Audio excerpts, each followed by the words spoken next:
Pronoun case important है, copy pen आपके हाथ में होना चाहिए, बहुत इंपॉर्टेंट है, ध्यान से पढ़ना। चलिए सबसे पहले हम आपको लेके बताएं कि प्रोनाउन केस में जो पहला केस हम लोग पढ़ते हैं बेटा, उसको हम कहते हैं nominative case.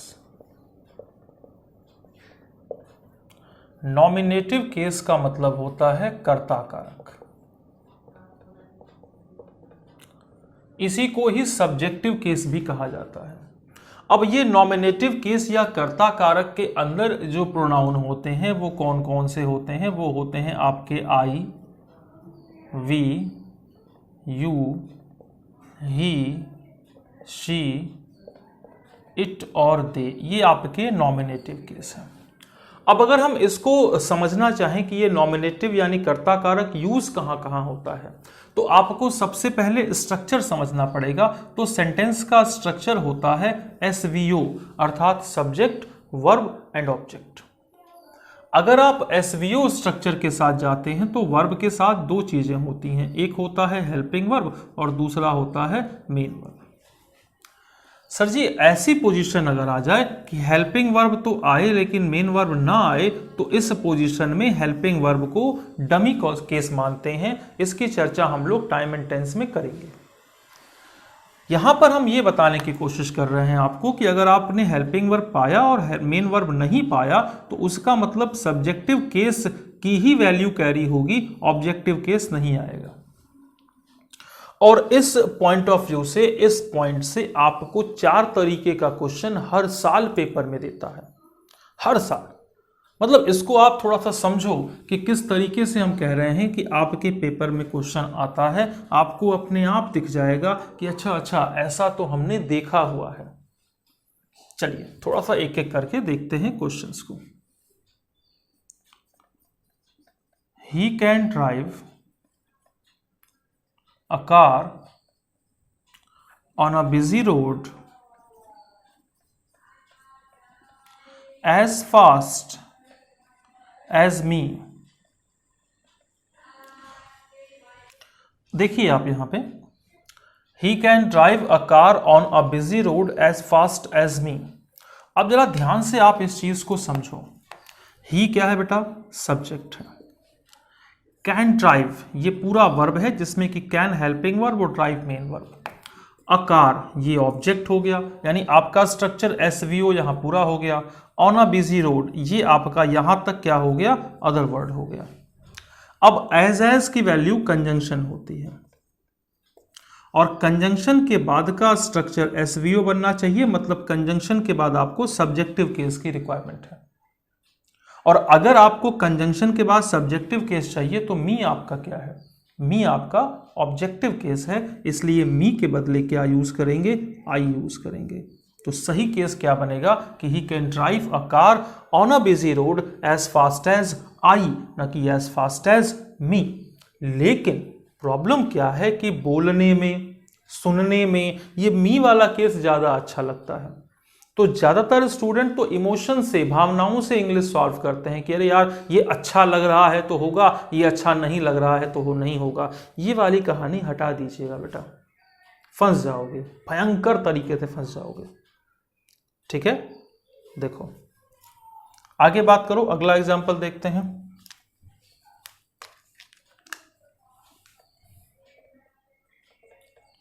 Now you are better than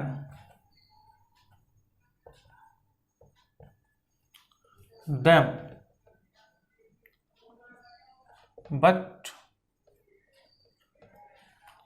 your arrogancy is the main hurdle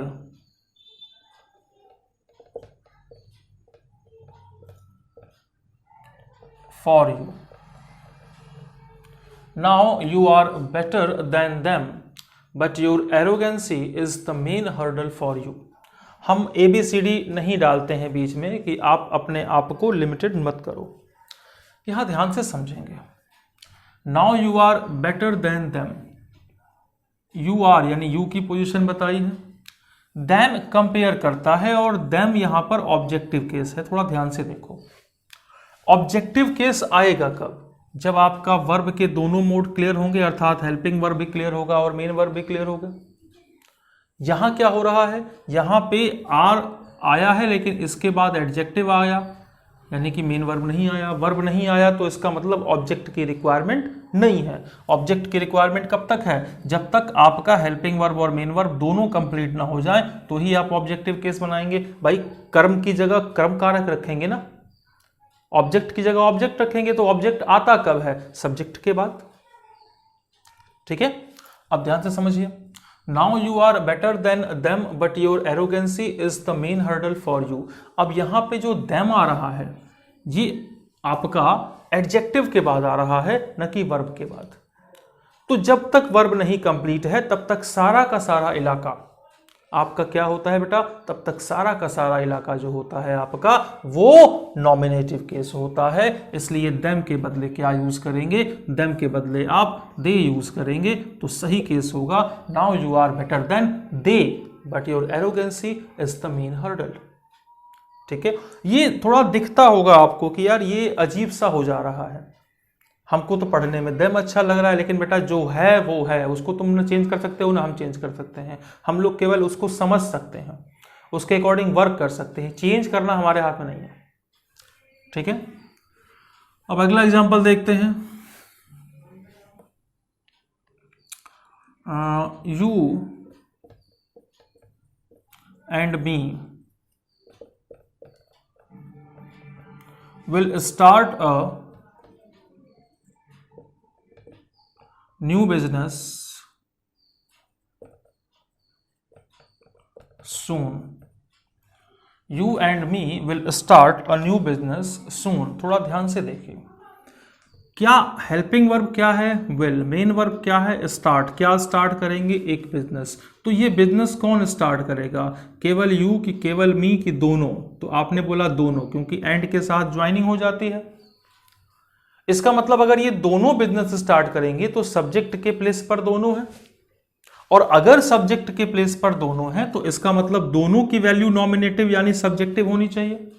तो यू तो मान लीजिए सब्जेक्टिव है, कोई दिक्कत ही नहीं है, लेकिन मी क्या है बेटा? मी ऑब्जेक्टिव था, तो इस मी ऑब्जेक्टिव को भी क्या चेंज कर दीजिए? आई चेंज कर दीजिए, यानी सही केस होगा you and I will start a new business soon. कोई डाउट? चलिए आगे बढ़ा जाए। एक तरीके का और क्वेश्चन देखता है। It was him who came forward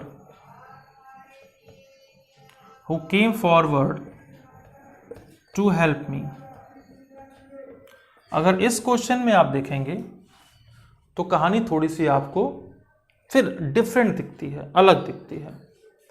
हमने कहा it was him who came forward to help me, ये लगता तो सही है, लेकिन हम हिम ऑब्जेक्टिव केस है और हम हिम की जरा पोजीशन लेके चलते हैं, हिम की जरा वैल्यू समझते हैं। तो यहां पे हमारा मेन वर्ब है came forward. Came forward verb है, और इस वर्ब को किया किसने? हिम ने किया। यानी कि जो काम करता है वो करता यानी सब्जेक्ट होता है, और हिम की वैल्यू ऑब्जेक्ट है। तो जो काम करता है वो अगर सब्जेक्ट है तो जाहिर सी बात है कि हम हिम ना लिख के क्या लिखेंगे? ही लिखेंगे। तो सही केस बनेगा it was he who came forward to help me. अब आपने जरूर यहां से क्वेश्चन देखे होंगे या इनसे मिलते जुलते क्वेश्चन देखे होंगे। चलिए पजेसिव केस की ओर चलते हैं। पजेसिव केस को समझें तो अगर हमने कहा पजेसिव केस, तो पजेसिव केस का मतलब होता है संबंध कारक, और पजेसिव केस यानी संबंध कारक के साथ जाएंगे तो पजेसिव केस में पहला है आपका पजेसिव एडजेक्टिव। अब पजेसिव एडजेक्टिव ये इसमें जो आपके प्रोनाउन है वो है आपका my, our, your, his, her, its और देयर। अब प्रश्न ये उठता है कि इसको पजेसिव एडजेक्टिव क्यों कहते हैं? है तो प्रोनाउन, तो पजेसिव एडजेक्टिव ये नाम क्यों बदल दिया भाई? देखो पोजीशन का मतलब होता है अधिकार और एडजेक्टिव का मतलब क्वालिटी या विशेषता। तो जिस क्वालिटी को, जिस विशेषता को हम अधिकार से प्रकट करते हैं उसे आप पॉजेसिव एडजेक्टिव बोलते हैं। यानी आप अधिकार मांगते हैं, आप इस पे क्लेम करते हैं, दावा करते हैं, वहां पे पॉजेसिव एडजेक्टिव होता है। जैसे अगर हम बोलें कि माई हाउस, अब यहां हो क्या रहा था कि माई हमारा पॉजेसिव एडजेक्टिव का प्रोनाउन है जो हाउस के लिए आ रहा था। अब इस हाउस पर किसका अधिकार है? मेरा, पहला पॉइंट। दूसरा, इस हाउस की विशेषता यह है कि वो मेरी है। तो पोजीशन से एडजेक्टिव यानी कि अधिकार से विशेषता शो होना पॉजेसिव एडजेक्टिव है। इसमें क्या होता है कि अगर प्रोनाउन पहले है और नाउन या एडजेक्टिव बाद में है तो फिर आप इस तरीके का प्रोनाउन यूज करते हैं। जैसे अगर हमने बोला योर वर्क, तो यहां देख लीजिए वर्क नाउन, उसके पहले आपने प्रोनाउन डाला, ये दोनों पजेस कर दिया योर वर्क। यानी अब ये जहां इस तरीके के प्रोनाउन आएंगे उनके बाद एक नाउन या एडजेक्टिव का होना जरूरी है। ठीक है, पहला पॉइंट पजेसिव एडजेक्टिव। इसमें जो दूसरा पॉइंट है पजेसिव प्रोनाउन, ये दोनों ही एक साथ इसलिए पढ़ेंगे क्योंकि क्वेश्चन दोनों को मिलाकर पूछता है। पजेसिव प्रोनाउन, अब सबको पता है कि प्रोनाउन तो हमेशा बाद में लिखा जाता है नाउन के, तो अब थोड़ा ध्यान से देखेंगे। इसमें जो आपके वर्ड हैं वो है आपका mine, ours, yours, his, hers, its और देयर्स। ये बड़ा कंफ्यूजन करता है कि यार माई आना चाहिए तो माइन क्यों आया, आवर होना चाहिए तो आवर्स क्यों आया। कहानी समझो बेटा। अब इसमें अगर इस तरीके से हम कुछ एग्जाम्पल देखें, हमने कहा कि the work of your was good. अब देखो ये जो योर है ये अपने साथ एक नाउन या एडजेक्टिव कैरी करना चाहिए, लेकिन ये इसके बाद तो तुरंत आपने वॉज डाल दिया जो कि एक्सिलरी वर्ब हो गई। अब आप इस योर को किसके साथ कनेक्ट करेंगे? वर्ब के साथ। तो ये इनवर्स कनेक्शन आया। तो जब भी इनवर्स कनेक्शन की आप बात करोगे तो ये जो आप प्रोनाउन यूज करोगे वो यहां से लेके जाओगे ना कि यहां से। तो अब ये केस है द वर्क ऑफ योर, न द वर्क ऑफ योर्स। ठीक है। अब क्वेश्चन कैसे देता है, सवाल ये उठता है कि चलो ये पढ़ने में तो बड़ा मजा आ रहा है, आसान भी लग रहा होगा। इतना आसान अगर आ जाता तो आज तक सारे बच्चों के हाथ में कई कई सैलरी आ गई होती। बात सही है। तो अब क्वेश्चन कैसे देखता है उसको देखिए। That day it was my mistake, not your, yet you took the blame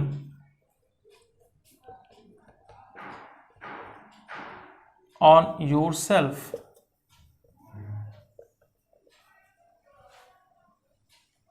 Sorry, on yourself.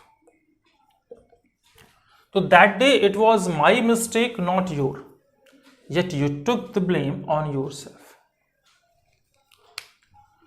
कहां कहां समस्या है? माई मिस्टेक, माई को मिस्टेक के साथ जोड़ा, मिस्टेक एब्स्ट्रैक्ट केस का नाउन है, ये सही है यहां तक। नॉट योर, योर के बाद कायदे से हमको कोई नाउन या एडजेक्टिव चाहिए, मिला नहीं क्योंकि येट कंजंक्शन आ गया। अब ये योर कहां गया? योर गया मिस्टेक के साथ, तो जो रिलेशन आया वो इनवर्स आया। तो इनवर्स रिलेशन का जब केस बना तो ऐसे कंडीशन में आप यहां पर जो प्रोनाउन रखेंगे वो योर के बदले क्या रखेंगे बालक? योर्स। कि that day it was my mistake not yours. कभी कभी कुछ एक और एग्जांपल ले लेता है और आप फंस जाते हैं, आपको लगता है कि यार ये तो हमने देखा ही नहीं था। My was the fault so I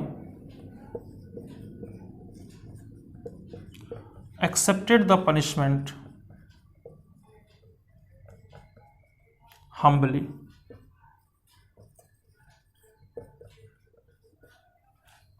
My was the fault, so I accepted the punishment humbly. अब यहां प्रॉब्लम क्या है? यहां पर माई के बाद आपको कायदे से नाउन या एडजेक्टिव आना चाहिए, वो आया नहीं। बीच में आपने जल्दी डाल दिया, उसके बाद आप नाउन से कनेक्ट कर रहे हैं। तो बेटा ऐसी पोजीशन भी इनवर्स या इनडायरेक्ट रिलेशन के साथ चलती है, और अगर वो इनवर्स या इनडायरेक्ट रिलेशन के साथ चलती है तो फिर वही कहानी कि यहां माई नहीं आएगा, यहां आएगा माइन वॉज द फॉल्ट। ठीक है, कि it is my book not hers. ठीक है, तो जैसे देयर्स वॉज द मिस्टेक। तो ऐसे टर्म्स में प्रोनाउन इन दोनों केस में आपको कंफ्यूज करता है, इनके इंटर कोरिलेशन से क्वेश्चन पूछे जाते हैं। अब आते हैं ऑब्जेक्टिव केस की ओर। ऑब्जेक्टिव केस पे जरा बात करो। ऑब्जेक्टिव केस का मतलब क्या होता है? ऑब्जेक्टिव केस का मतलब होता है कर्म कारक। अब कर्म कारक आते कहां कहां है, ऑब्जेक्ट आता कहां है? Number first after main verb, यानी मेन वर्ब के बाद जो प्रोनाउन होगा वो ऑब्जेक्टिव होगा। नंबर टू आफ्टर प्रीपोजिशन, तो प्रीपोजिशन के बाद जो आपका प्रोनाउन होगा वो ऑब्जेक्टिव होगा। तीसरी चीज आफ्टर लेट,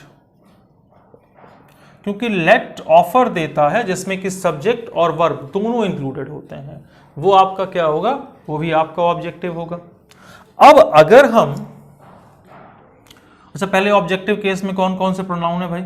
ऑब्जेक्टिव केस के अंदर प्रोनाउन है आपका मी, अस, यू, हिम, हर, इट और them.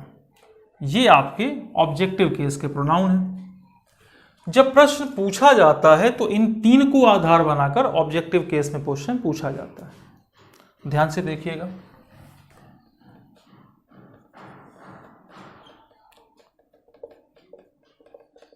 We can't invite they on our birthday,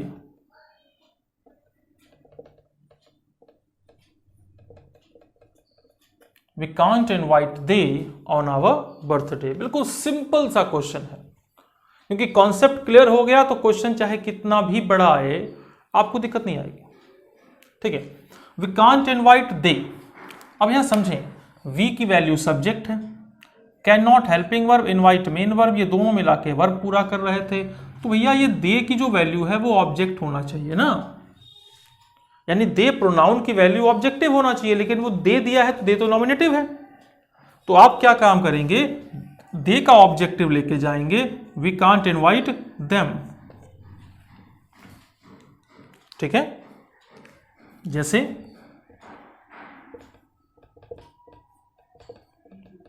this gift is not for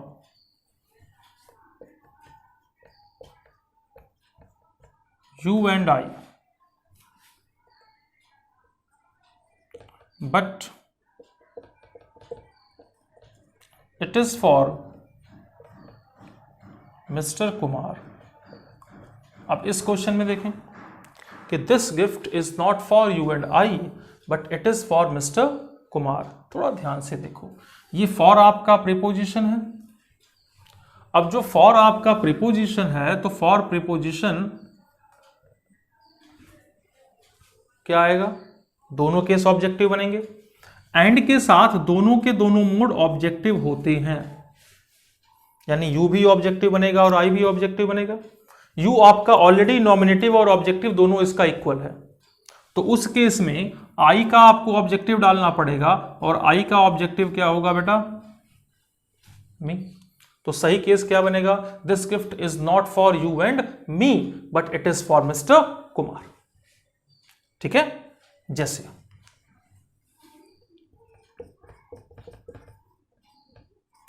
late they go now because they deserve it. Let they go now because they deserve it. Let objective है तो हमको दे की value चाहिए, और let के बाद objective case बनेगा तो दे के बदले क्या हम यूज करेंगे? let them go now। इसलिए let us go for a walk, let us take the lunch। वो let us में क्या? let और us, यानी कि अब हमें, ये लेट्स का मतलब होता है अब हमें। ठीक है, तो ये कहानी है बच्चे ऑब्जेक्टिव केस की। अब कुछ और टेक्निकल केसेस आपके पर्सनल प्रोनाउन के साथ हैं, उस पर बात कर लेते हैं। प्रोनाउन केस के तीनों टर्म के बाद अब यहां पे अगला पॉइंट भी इंपॉर्टेंट है, इसे थोड़ा सा प्रोनाउन के सीक्वेंस के रिगार्डिंग आप समझें। अगर हमने कहा कि पॉजिटिव स्टेटमेंट आया है, पॉजिटिव स्टेटमेंट का मतलब क्या हो गया? सकारात्मक। अगर पॉजिटिव स्टेटमेंट है तो प्रोनाउन का सीक्वेंस आपका बनेगा 2 3 1। 2 3 1 का मतलब सेकंड पर्सन, थर्ड पर्सन और फर्स्ट पर्सन। अब अगर सेकंड मिसिंग है तो 3 1 के साथ जाएंगे, थर्ड मिसिंग है तो 2 1 के साथ जाएंगे, 1 मिसिंग है तो 2 3 के साथ जाएंगे। मतलब second person, third person, first person, ये सीक्वेंस तब काम करेगा जब आपका स्टेटमेंट पॉजिटिव होगा और केस आपके इक्वल होंगे। मतलब अगर ये नॉमिनेटिव है तो बाकी के भी नॉमिनेटिव होंगे, पजेसिव है तो पजेसिव होगा, ऑब्जेक्टिव है तो ऑब्जेक्टिव होगा। तो सीक्वेंस में चेंज हो सकता है लेकिन केसेस इक्वल होने चाहिए। और इसमें अगर आपको नेगेटिव या हार्ड सेंस मिलता है, कहीं नकारात्मक या कुछ कठोर अवस्थाएं मिलती हैं, तो फिर प्रोनाउन का जो सीक्वेंस होगा वो 1 2 3 यानी कि फर्स्ट पर्सन, सेकंड पर्सन और थर्ड पर्सन के साथ जाएगा। इसकी रिगार्डिंग भी या इसके बिहाफ पे भी क्वेश्चन पूछा जाता है आपसे। ठीक है, जैसे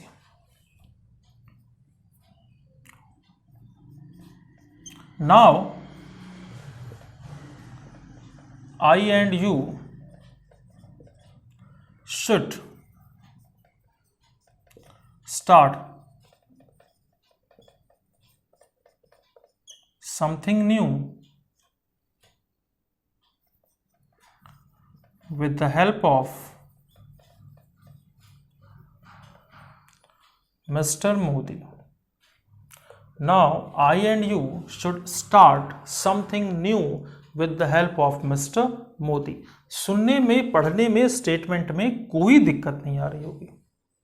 Now I and you बिल्कुल सही तो है, लेकिन हे बालक, आप जब बात करते हैं शुड स्टार्ट समथिंग न्यू तो स्टेटमेंट में यहां से यहां तक का जो प्रोसीजर है वो आपका पॉजिटिव है। और अगर ये पॉजिटिव है तो जाहिर सी बात है कि आपको यहां पर जो सीक्वेंस रखना है प्रोनाउन का वो रखना है 231। आपको मिला क्या? आपको 1 मिला और 2 मिला। चलो 3 नहीं होने पर भी 2 1 चाहिए था आपको, लेकिन आपको मिला 1 2 यानी उल्टा मिल गया आपको। अब आप क्या काम करेंगे? इसको चेंज कर देंगे सीक्वेंस को। नाउ आई एंड यू के बदले क्या काम करेंगे? You and I. Now you and I should start something new with the help of mister Modi. तो हमें सेंटेंस पढ़ना है, समझना है, फिर जाकर आंसर देना है। और एग्जाम्पल देखते हैं।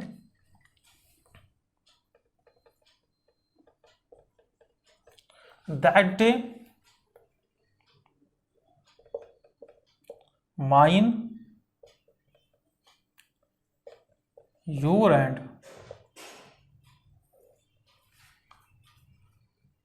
their brothers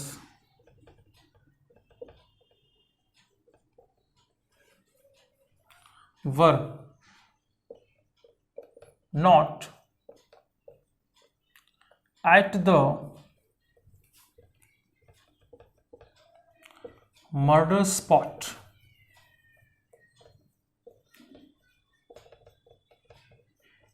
murder spot.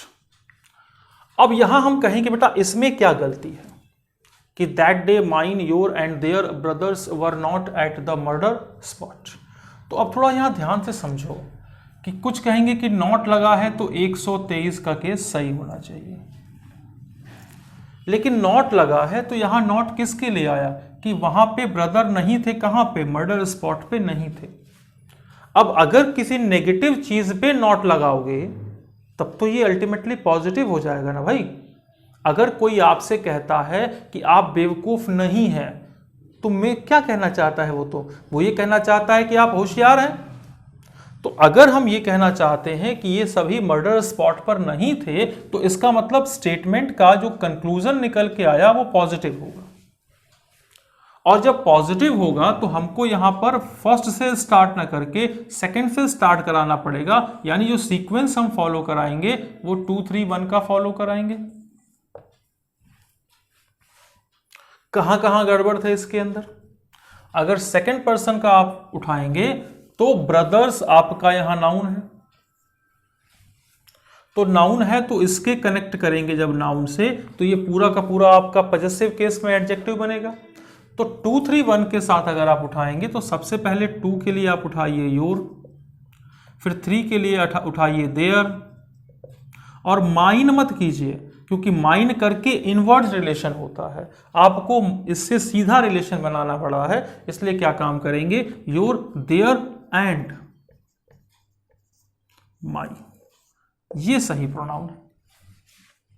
So that day your their and my brothers were not at the murder spot. बड़ी सीधी सी कहानी थी, ठीक है। It was tough for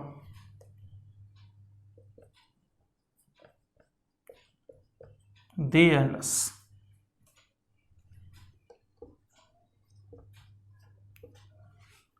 but we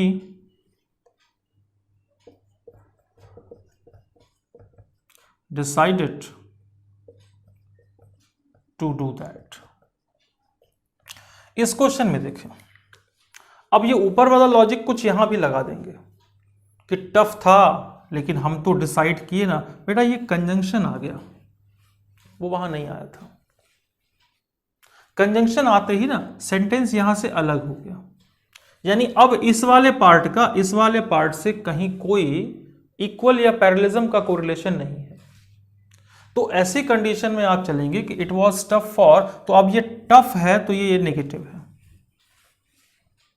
और अगर नेगेटिव है तो यहां आप 1 2 3 के साथ जाएंगे। फॉर आपका प्रीपोजिशन है तो ऑब्जेक्टिव जाएगा, तो ऑब्जेक्टिव जाएगा तो 1 2 और 3 का केस मिलेगा। आपको दे 3 मिला है और ये 1 मिला है, यानी कि आपको 1 और 3 का केस चाहिए, 2 इसमें है ही नहीं। तो 1 के नाम पर क्या आ जाएगा, for us and them.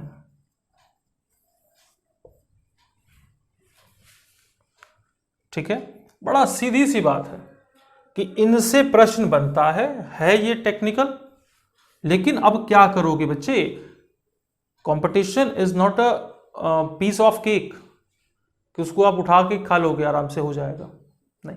Competition बहुत एक अलग सा केस है। जब सारी पढ़ाई आप खत्म कर लेते हो, सारी पढ़ाई कर लेते हो, तो आप कंपटीशन में आते हो कि चलो अब अपने आप को फाइनल तरीके से तैयार करते हैं। तो जो पढ़ाई तुम्हारे जीवन की जिंदगी बदल देगी, तुम उसको इतना आसान कैसे मान सकते हो? ये तो गलत बात हो जाएगी, ये तो इसकी डिग्निटी के साथ खिलवाड़ हो जाएगा। ठीक है, आगे बात करें। अगला पॉइंट समझिए। अगला पॉइंट कहता है compound mode of pronoun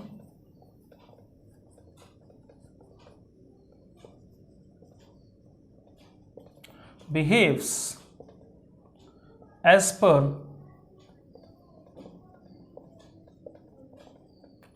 prior term. ये थोड़ा सा स्टूडेंट कंफ्यूज रहता है इसको लेकर, ये प्रायर टर्म क्या है, कंपाउंड टर्म क्या है। देखो आपको पहला चीज कि 231 और 123 के कॉन्सेप्ट आपको क्लियर हो गए होंगे। अब अगर इसके बाद स्टेटमेंट में ऐसा कोई प्रोनाउन आया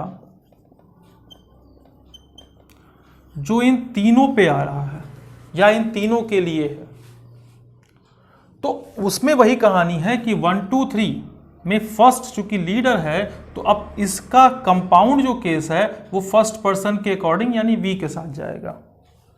अगर 1 नहीं है 2 3 है तो वो सेकंड पर्सन के यू के साथ जाएगा, और अगर दोनों ही 3 हैं तो फिर वो थर्ड पर्सन के दे के साथ जाएगा। ये कहानी आपकी कंपाउंड। अब अगर ये कहानी कंपाउंड है तो इस पे प्रश्न कैसे देखा जाए इसको, क्योंकि अब एक आपको पहला पॉइंट कि यहाँ पे 1 2 3 2 3 1 का केस सही करना पड़ेगा, दूसरा ये देखना पड़ेगा कि यहां से प्रोनाउन का जो कंपाउंड वैल्यू है वो आपकी सही दी हुई है कि नहीं दी हुई है। ठीक है, ध्यान से देखेंगे। You and I should do something new for their future. You and I should do something new for their future. अब हो क्या रहा है कि पढ़ने में बिल्कुल कोई दिक्कत नहीं है, हिंदी निकालो फर्स्ट क्लास हिंदी निकलेगी, लेकिन आप जब जाते हैं यहां पे आते हैं देयर, तो ये देयर आ किसके लिए रहा है? फ्यूचर के लिए। और ये फ्यूचर किसका है? यू का और आई का, यानी दोनों का। तो इन दोनों में लीड कौन कर रहा है? इन दोनों में आई लीड कर रहा है। तो आई को अगर हम लेके जाएंगे तो आई के अकॉर्डिंग आप जब फ्यूचर से कनेक्ट करेंगे तो पॉजेसिव केस कनेक्ट होगा, तो यहां पे क्या हो जाएगा? For our future. ये कहानी बड़ी टेक्निकल सी हो जाती है कि स्टूडेंट को समझ में नहीं आता, यार ये अचानक कैसे बदल गया, हम तो हिंदी सही निकाल रहे थे। ठीक है, जैसे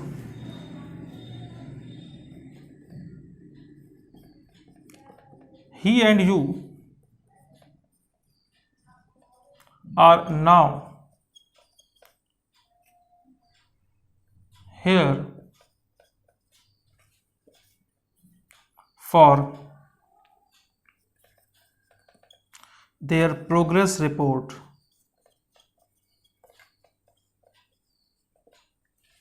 फिर वही कहानी यहां थी कि देयर किसके लिए आया? प्रोग्रेस रिपोर्ट के लिए। और ये प्रोग्रेस रिपोर्ट किसकी है? इन दोनों की। अब हमको यहाँ पे क्या क्या चेंज करना है? सेंटेंस का मोड पॉजिटिव है तो सबसे पहले हमको 231 चाहिए। 231 चाहिए तो पहले तो यहाँ गड़बड़ हो गई, यहाँ गड़बड़ हो गई तो ये क्या हो गया? यू एंड ही हो गया। और जब मोड कंपाउंड आ रहा है तो ये सेकंड पर्सन, ये थर्ड पर्सन, तो लीड कौन कर जाएगा? अब सेकंड पर्सन। तो इसका मतलब यहाँ पे देयर के बदले क्या हो जाएगा? योर हो जाएगा। तो he, you and he are now here for your progress report, ना कि देयर प्रोग्रेस रिपोर्ट। कहानी बदलती है बेटा, ये घूमता है। अच्छे अच्छे लोग नहीं समझ पाते इसको कि हो क्या रहा है। क्वेश्चन आता है तो बताना हमारा फर्ज है। ठीक है, और आ जाइए। जैसे he and she are not serious for our career. Our क्यों आएगा? जब ही एंड शी की बात कर रहे हैं, दोनों ही थर्ड पर्सन हैं, तो इन थर्ड पर्सन के साथ जाएंगे तो दोनों ही थर्ड पर्सन का आपको प्लूरल बनाना पड़ेगा। तो ये आवर के बदले क्या हो जाएगा? देयर हो जाएगा, फॉर देयर कैरियर। ये मतलब छोटी सी कहानी है, इतनी बड़ी प्रॉब्लम नहीं है, लेकिन कंफ्यूज रहता है विद्यार्थी, हमेशा कंफ्यूज रहता है। ठीक है, आगे बात करेंगे। अगला जो आपका मोड है वो थोड़ा सा मतलब एक हल्के फुल्के कंडीशन में हम बताएं, आपको समझा दें। जैसे कि एक क्वेश्चन आपको कभी कभी मिल जाता है कि I and Raj can start a business today, और हमने इस एग्जाम्पल को ले लिया। अब हो क्या रहा है ना कि यहां पे आप देखो कि एक प्रोनाउन है, दूसरा नाउन है, और हेल्पिंग वर्ब है कैन। अब अगर ऐसा होता है कि हेल्पिंग वर्ब और मेन वर्ब सपोर्ट करती हैं, फेवर करती हैं, तो ऐसी पोजीशन में किसी भी स्टेटमेंट में नाउन पहले आता है, प्रोनाउन बाद में। यानी सही सीक्वेंस आपका जो है वो नाउन से प्रोनाउन का होता है, प्रोनाउन से नाउन का नहीं होता। तो उस केस में आई एंड राज ये गलत कॉन्सेप्ट हो गया और आपका सही केस है राज एंड आई। ये कहीं कहीं कुछ परीक्षाओं में इस प्रकार का प्रश्न दे देता है। तो यहाँ पे हमारा फर्ज हो गया कि हम आपको एक बार बता दें कि आपको इसमें दिक्कत ना आए। तो बेटा ये हम लोगों ने पर्सनल प्रोनाउन पे चर्चा समाप्त की। अब आप एक बार इसको रिवाइज कर लीजिएगा, क्योंकि अगला प्रोनाउन भी बहुत इंपॉर्टेंट है, टेक्निकल है आपका, रिलेटिव और इंट्रोगेटिव प्रोनाउन। Thank you.